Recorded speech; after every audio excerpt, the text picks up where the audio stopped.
Hey yo les guenilles, c'est l'Ermite et vous êtes bien sur la chaîne de l'Ermite légendaire. Bon, aujourd'hui, vous avez dû voir, j'ai repris l'ancien micro. Mon micro habituel a un petit souci. Vous voyez, il est en lumière fixe et je sais pas ce qui se passe. Donc je vais essayer de résoudre ce problème. Donc le son sera peut-être légèrement moins bon et je m'en excuse par avance, je suis désolé. J'ai pas pu faire autrement pour cette review en tout cas.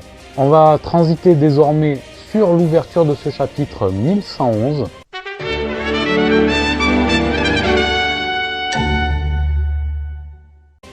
Donc le dernier chapitre avant le petit hiatus de Maître Oda qui a décidé de prendre soin de sa santé et il a bien raison. Ça va lui permettre de remettre ses idées en ordre, de penser à la suite de son manga, quelle direction il veut lui donner, quelles retouches il veut appliquer, et etc. Donc il a bien raison, il était temps qu'il fasse une pause le bonhomme, parce qu'il est fatigué. Je pense que le décès du maître lui a mis un gros coup au moral, donc c'est pas plus mal qu'il prenne un peu de temps pour lui. Voilà, donc un chapitre 1111 qui s'appelle le bouclier solaire. Alors je vais être très franc avec vous, j'ai pas du tout capté ce titre. Le bouclier solaire.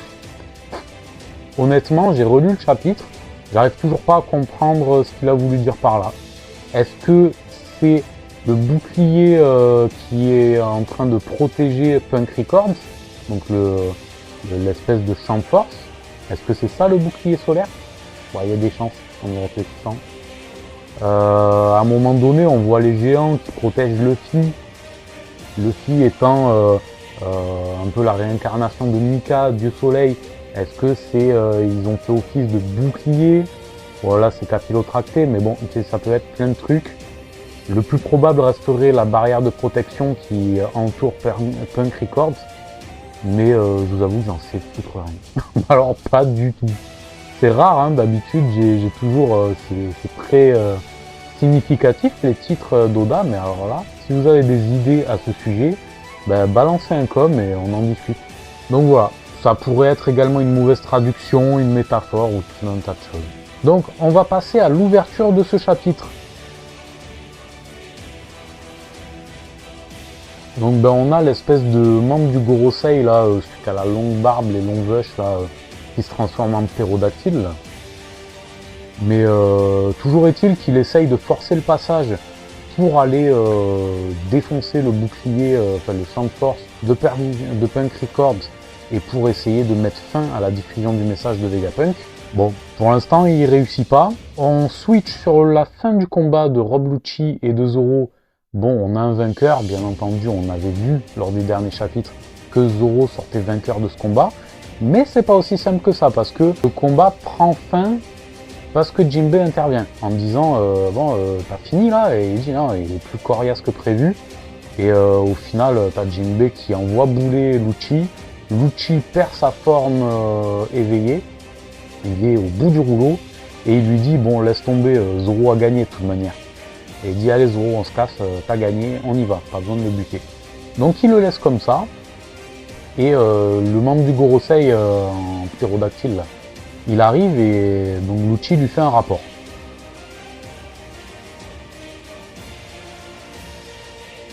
Le mec du Gorosei a l'air plutôt satisfait, il lui a dit qu'il a fait du bon taf, donc il lui fait un rapport sur les satellites de Vegapunk présents dans le labo, et il lui dit également, si vous pouvez faire attention à mon partenaire Kaku, il est blessé, il est là-bas. Et l'autre saloperie du Gorosei qui lui dit, j'ai pas pour habitude de faire attention aux insectes que j'écrasais.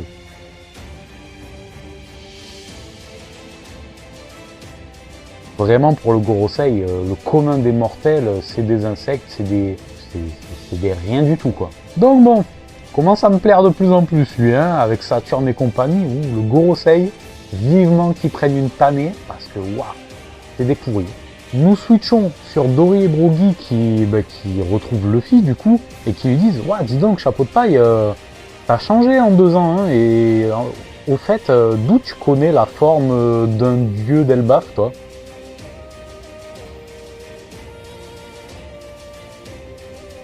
Luffy comprend pas, mais c'est assez révélateur cette phrase, ça nous apprend plusieurs choses.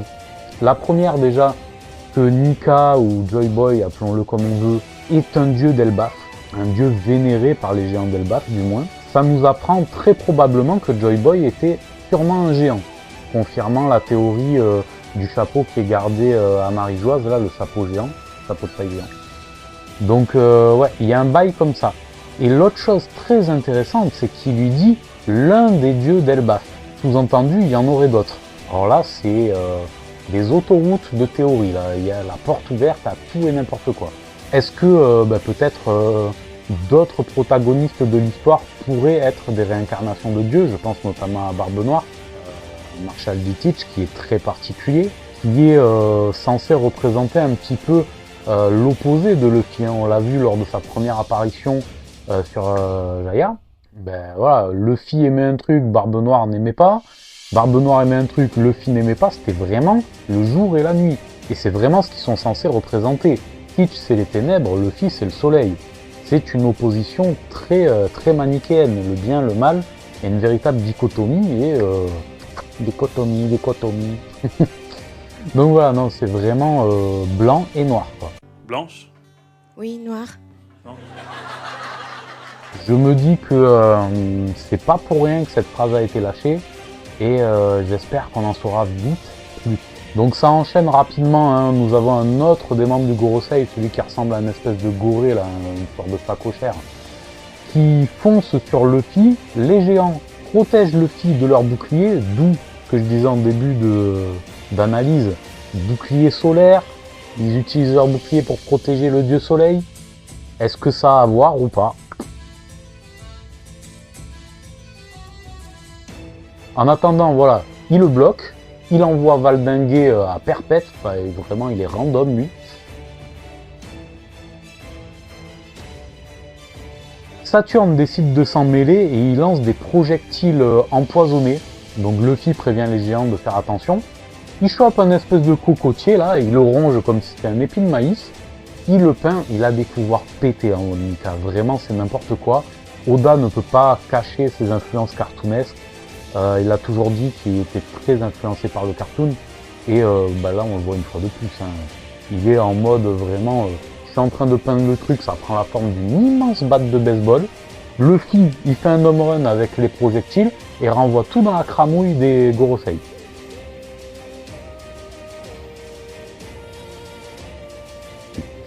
Donc ça leur pète à la tronche, ça fait vraiment genre grosse explosion. Et donc ouais, des pouvoirs complètement cheatés. Donc Dory et Brogy disent qu'il va être temps de mettre les voiles, hein, ça discute pas mal avec Sanji, compagnie, ils ont été briefés. Il faut rejoindre les navires et se barrer. Et à la base, ça a beau être des guerriers, je sais plus si c'est Dory ou Brogy qui dit ça, mais en gros, en substance, c'est nous on est venu là pour une mission de sauvetage, donc même si on s'enfuit, c'est une victoire parce qu'on vous aura sauvé, quoi. C'était l'objectif. Donc, preuve qu'ils sont pas si bêtes que ça, qu'ils sont pas obstinés, c'est pas genre la bagarre. Il n'y a pas que ça, quoi. Les géants réfléchissent un petit peu, donc c'est cool. Et très probablement, ça va être en route pour Elbaf très bientôt. Donc tout le monde semble se diriger au navire, mais Bonnie, arrivé devant, je crois que c'est devant le Sunny, se fait intercepter par les vice-amiraux.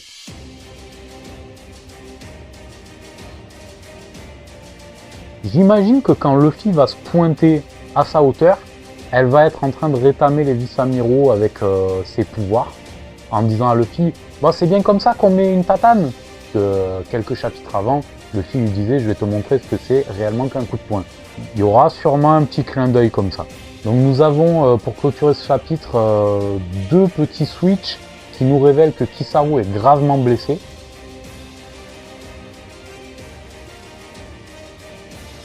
Bon, j'ai envie de dire, à ce stade de l'histoire, on s'en fout un peu. Voilà, bon, au moins, on a un topo sur sa situation.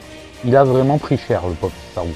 Et en parallèle, nous avons le géant d'acier qui se lève et qui lâche une grosse punchline pour clôturer ce chapitre.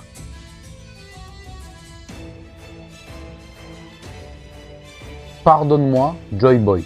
Donc, pardonne-moi de quoi? Tout est ouvert comme théorie. Donc voilà les guillemets, 3 choses à retenir de ce chapitre. La première, Nika, Luffy, Joy Boy, donnez le blast que vous voulez, c'est une divinité d'Elbaf et très probablement un géant. Deuxièmement, c'est une des divinités d'Elbaf, donc il y en aurait probablement d'autres. Et dernièrement, le géant d'acier qui lâche un pardonne-moi Joy Boy, un peu à l'image d'un Zunesh qui avait sorti ça également, quelque chose du genre. En tout cas, on sait qu'il avait été puni, Zunesh, pour quelque chose. Donc, les deux ont quelque chose à se reprocher vis-à-vis de Joy Boy, en tout cas. Quoi? Je pose la question. Qu'est-ce qu'ils ont à se reprocher? Pour l'instant, Oda nous laisse énormément sur notre faim. C'est un chapitre où il se passe pas non plus énormément de choses. On a vite fait un petit peu de baston, mais très vite fait. Ça clôture pas mal de trucs et voilà. On approche du climax. J'ai très hâte de voir la suite. J'espère que le prochain chapitre va clôturer cet arc. Parce que depuis la fin depuis la fin des flashbacks sur Kuma et compagnie, je me fais chier. Clairement, je me fais chier et je languis qu'on passe à la suite, qu'on aille sur Elbaf, qu'on nous lâche du gros dos sur les Rocks, sur God Valley et sur Rock Beach Québec. Parce que c'est ça qui m'intéresse là maintenant. C'est ça que je veux. Je veux voir la suite. Donc très hâte. Voilà. N'hésitez pas à me dire ce que vous en avez pensé en commentaire, les Genin. Encore une fois, désolé pour le son. J'espère que ce sera quand même à la hauteur. Je vous dis à la prochaine. N'oubliez pas, les petits pouces bleus, abonnez-vous, likez, partagez. Aidez la chaîne, soutenez-nous. En ce moment, c'est assez calme. J'espère que ça va se réveiller. Et puis je vous dis à la prochaine. Ciao.